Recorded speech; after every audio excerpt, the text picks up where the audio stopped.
Welcome to the Professional Network's True Talk podcast. This platform aims to showcase the inspirational and charismatic people that serve the residents of Lewisham and drive the positive advancements and changes within the council. You'll be hearing fascinating stories from individuals that are instrumental and influential at Lewisham. We'll also be discussing their progressive development and how they've navigated challenges and barriers in their careers. Our hope is that these conversations will inspire, motivate, and encourage you into taking positive action to further your career, achieve your goals, and fulfill your potential.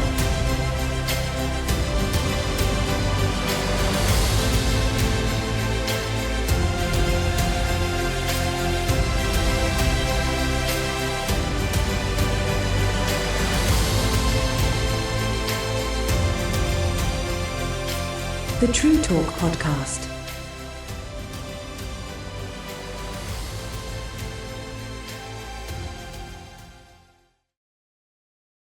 Hi everyone, my name is Lynette Dice, I'm your host today, and welcome to True Talk podcast. We have with us Catherine Mbema. Welcome to True Talk podcast. Now, to get to know our guests, we like to ask you 5 questions, and that is just to get to know you a little bit more, so the listeners can get to know your character. So, what is your favourite colour? Start off easy. Favourite colour? Yeah. I mean, the first one that comes to mind is yellow. Oh. I don't feel like I have necessarily favourite colour, but I like bright things. Okay, Yeah. I love that. So you don't have much yellow in your wardrobe? Though I like brightness, my wardrobe is usually quite monochrome. I usually wear black, white, grey, for those who know me. But yellow in terms of my disposition. Okay, how you perceive yourself as sunny. I Yeah. love that. Okay, great. So yellow. And what is your favourite movie?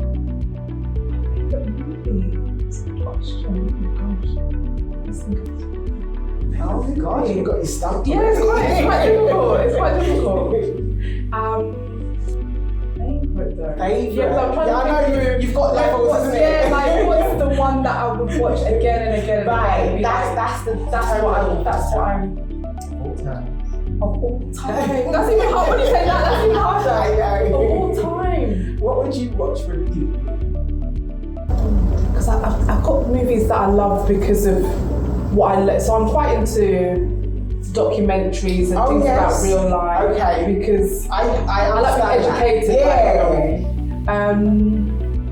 Catherine, this is gonna just sound very obscure. People may not have heard of it, but there's a movie by somebody called Round Peck, I believe, which is called Lumumba. It's about Patrice Lumumba, who is he was one of the first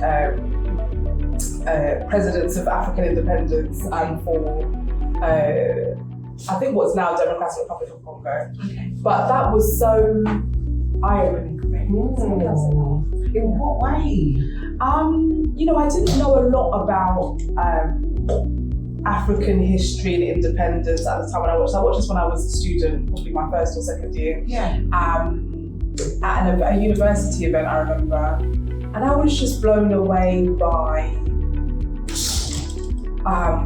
the promise that there was at the point of independence and how that was derailed or shut down, and that's what I know. Oh, wow. So it's very obscure. No, I love that. Yeah. I love that. We got to see what you like, isn't it? Yeah. You like history, you like real life documentaries, and then you actually brought that to life about bringing the promises and how they manage through that process of almost like betrayal, isn't it? Yeah. Gosh. So, what is the characteristic that you love most about yourself? Myself. I would say I am probably quite optimistic. I maybe see myself as a glass half full person. Okay, yes. Where some people might think that it's it's not all good. It's not always going to be good. It's not always going to be fine. But I like to, be hopeful. Yeah. Okay. That's a really good characteristic to have. And what would you say is your least favourite characteristic about yourself? I say at least? It's gonna sound like I really like myself, but I'm just thinking what I at least, like things to be perfect, maybe or done really well. Sometimes that can hinder you getting things done. But Is that not overly so. perfectionism? Is that what you Yeah, it could be, yeah. Where you want things to be really, really good. But I think over the years I've become a bit more satisfied with things being okay. Yeah. Just so that you can actually progress. Yeah, I hear you. So just trying to get it done. Exactly. On the perfectionism. It's something like, I think people say like people are procrastinating when they don't get it. Do you know? Like, Exactly. So sometimes just to move it forward. That's a good quality though. Still works out to be a good quality. Sorry, I don't know. Maybe I've become less self-critical, You kind of managed to twist that. Yeah. This interview technique, when you have to say something that you want to learn, you're telling them something right. Exactly. It's a good thing. It's a good thing. I might adopt it.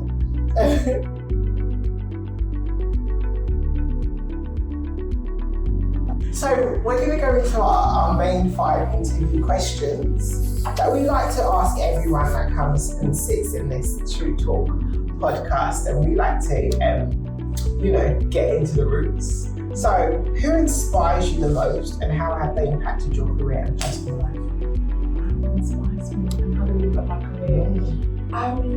Or personal life. Or personal Yes, or personal life. So many people inspire me. Sort of some people personal to me, so I'm always inspired by my mum and my sister. I think my mum and many of our parents, the older I get and now become a parent myself, I'm inspired by what it would have taken them to raise the number of children that they have in the context that they were in when they were migrants first to this country, what they would have faced. Yeah, I'm just inspired by what it would have taken to do that now that I'm a parent. So how many kids did your mum have? Honestly, have to be. Is the drive behind you? In comparison to my one, it seems like so much because I've got one daughter, and I see how much that takes to raise a child and to provide for them and make sure that all their needs are met. And so I think they did that for 3 of us, and we weren't straightforward. Let's put it that way. We were a bit demanding. We knew our minds. So for them to do that. Maybe not having the circumstances, and they didn't have all the resources that myself and my husband are now doctors. We have resources available, so we have networks. They didn't have all of that. Yes, we are. So they didn't have all of that, and but they did such a good job. My mum and my dad. But I'm really inspired by my mum. Was that something that your mum wanted you to go into the medical field? No, okay. Not really. No, I think, and my dad as well. I'll give credit because he, for all 3 siblings, just wanted us to aim high. His main thing was aspire. He used to do things like, if I was watching the show laugh, but take newspaper cuttings of like inspirational people. So you may or may not find these people inspirational, but people like Margaret Thatcher, women who've done well, Condoleezza Rice, he would just show us newspaper cuttings of them as, Margaret Thatcher, I think went to a period or something, or studied chemistry or something like that. So he would just show us what's possible. Even if we grew up in council housing, etc. But to him, none of that should, in his mind, none of that should limit what we aspire to do. So I think we all just had this thing of, okay, we're going to work hard and see what we can achieve. And so it wasn't necessarily medicine, but it was really aim high, aspire. Okay, that's really good. So one of the things I thought about when she was talking is like, what do you think about representation? Does that really matter? Yes, yeah. I think when I was growing up, again, because I grew up in South West London, Battersea, Council Estate, what can I say? There weren't loads of people around doing things outside of the area that you would necessarily aspire to career-wise. Like there weren't we didn't know loads of doctors. Right. We didn't know loads of lawyers. Yeah. It wasn't really that way. So you kind of had to, I feel, forge your own path without having people that you recognise who look like you, came from backgrounds like you did, doing some of the things you might want to aspire to do later on. So I think, though we managed it, we forged our own path, it's so nice once you get here to recognise there are loads of other people who are doctors and lawyers that you just didn't know growing up. So I think seeing people like you in positions, young people seeing people like you in positions of central authority, influence, etc., is so important. And it, again, just further helps people to understand what is possible, that these things are not outside of your reach if you are black, if you're female, if you're from a council estate, etc. Yeah, I think what you said is really important in terms of like, don't limit yourself. And I love what you said about forging your own path. Was there anything that you felt that you had to, like any kind of forging, like pushing, like in your trying to forge your own path? Was there anything that you felt like were challenging at that time when you had to forge your own path? Because forging means that you have to kind of separate. You kind of have to find your way. Yeah. That's how I feel. The reason I describe it, because I definitely, because I think, so when I was doing my GCSEs, I mean, just so many different interesting things about my life, but my dad, again, very into education, presented to me and my siblings that we could, find a way for us to go to an independent school if we wanted to, and do some exams. And so I did an exam. Well, I got a scholarship to an independent school. Well done. Thank And in that school, I was one of a few black girls. It was a girls' school, a few black girls there. And that was the first forging bit, because there weren't many of us there. The school was in Twickenham, South West London. I lived in Battersea. So I was coming from an inner city London area to this very small independent school in, the suburbs. And so I was an anomaly, I wasn't what they normally would see in that school. So I would say that was a bit of forging my own path, because I was new to that environment. I was new to them there. And then I really enjoyed science. I loved chemistry in particular, and probably around A-level time, I thought I wanted to do medicine. And so, I just thought, I like science, but I'm a bit of a people person, let's say. So let me try and do something that's not lab-based, but a bit more interactive. And so I thought, okay, medicine might be a good thing to go into. And I remember telling my head teacher of my secondary school, and because we didn't have a sixth form, I had to move on to sixth form, that I wanted to do that. And I got the best GCSE grades in my year. So I thought she'd be like, yeah, Catherine, of course, that's great. And she, the first thing she said to me was, Catherine, but medicine's quite competitive. And so I thought, okay.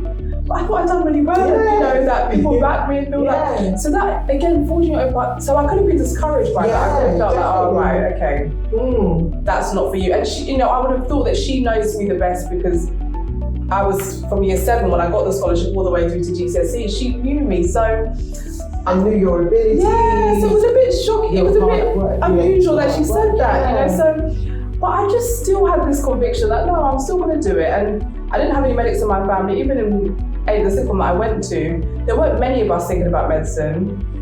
But I just thought, I'm going to do this. And so I read books about how you get into medical school, the kinds of things you have to put in your UCAS form. Again, it's forging your own. I was just making it myself, because there weren't people to tell me how you get into medical school or what you do. So again, forging my own path. I would say public health. Lots of my friends from medical school, when I said I was interested in public health, they're all like clinical people, so they're GPs hospital, But when I said public health, they're all a bit like, what are you? Sorry for public health people, but they didn't understand why I was going into that. So again, it was forging my own path, because I just had a conviction that no, that's what I want to do. That working beyond individuals for populations was, just something I felt, I wanted to step into. So again, I didn't know many people who went into public health. Again, it's a bit fortunate I had to understand the application process, how you go about doing this, ask various people about it. And so, so I should just say, along the way, I just had to find your own path. My own path. Yeah. And when you were talking about the difference between clinical and public health, what is the difference for us? So people who won't know much about public health, so to become a public health specialist, you don't actually have to be a doctor. About a good proportion are what we call non-medics and not doctors, and some of us are. And public health is all about working on behalf of a population of people, not just the individuals. So you're trying to improve the health and well-being of populations. So it could be a borough, a city, a country. Whereas clinical medicine is typically about the individual. So a GP will see a patient, they come to you with what some of their concerns might be, you offer them advice or prescription or whatever. Likewise, in hospital medicine, people come into A&E or onto the ward, and you would deal with the individual, or you'd have a list of patients, but it's one-to-one. So public health is about trying to look at the bigger picture, very strategic, and think about what the health problems are of a population and what you need to put in place to improve their health. Okay, I get no, it really does. Thank you so much. So tell us about, I think you've already embarked on a challenge, but if there's any more challenges that you've faced and how you overcome this in the past? I suppose, there's some challenges that I would say are more about myself. So though I was saying I'm a people person, so those who know me well know that I can be quite talkative, chatty, etc. But I am, for some, believe it or not, introverted. So some may know that it doesn't appear like that here, but I would say I'm by nature an introverted person, and probably people who knew me early on in life know that. And even now, I don't like presentations, standing in front of people. It takes a lot of energy out of me, let me say. Social events, I go to them and I like seeing people and conversing with friends, but it takes a lot of energy. So I have had to learn how to navigate being that person, but in a role that requires you to do lots of presentations, chair lots of meetings, do lots of talking in public. And I've had to learn how to, it's a challenge for me to know that I'm that type of person, but I'm required to do those things. And so what's been important for me is to know what builds my resilience. So if I have to do lots of presentations in a week or loads of meetings and social gatherings, I probably need loads of downtime on a weekend. Okay. On an evening, I need to make sure I get good sleep, because it will take a lot out of me to do what is outside of my comfort zone, being a naturally introverted person. So that's a big challenge, I would say, that I'm still learning how to navigate and make sure I can show up when needed in the best way possible, in my job, in my personal life, etc. Yeah, okay. So basically you've overcome, because that's your nature, isn't it not? Introverted, isn't it? Yeah. Introvert.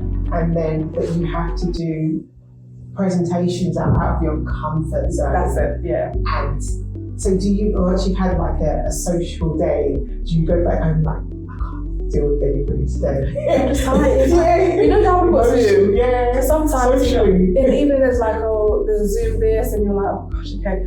I just have to find the energy to do that. But yeah, I would probably like to switch off. Obviously, I've got, I was a husband, etc. So now I've got a puppy. So I've got some of that.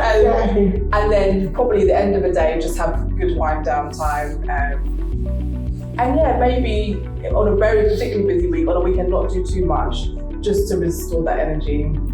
So that again, the following week can How did you get there? How did you get from I need to do, what's the steps? What did I learn? Yeah, How did I learn that? I suppose I would say during the pandemic especially, I learned that because I became a director of public health